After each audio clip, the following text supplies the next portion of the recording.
This video is trying to show the remote control part of our project. So we can see now we have the controller here, which connects the joystick and have the LCD output. And here is the receiver, and with only one server on it.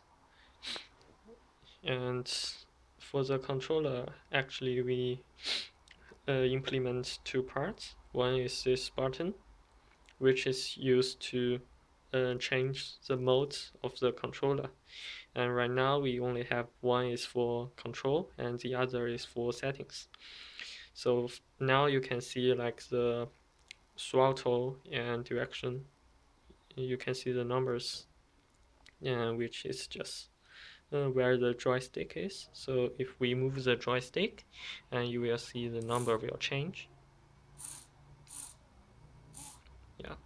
Now we can check how this button works.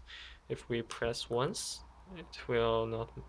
It will have nothing. But if we press it, so you can see we have the settings mode, and this one is used to reverse the output of our joystick. So now you can see it controls the servo, and before you reverse it, maybe it rotates in one direction, and after you reverse it, it will rotate in the other direction.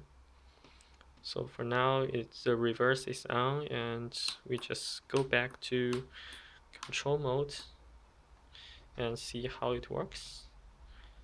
So for now, we use the up, and you can see the rotation is going down.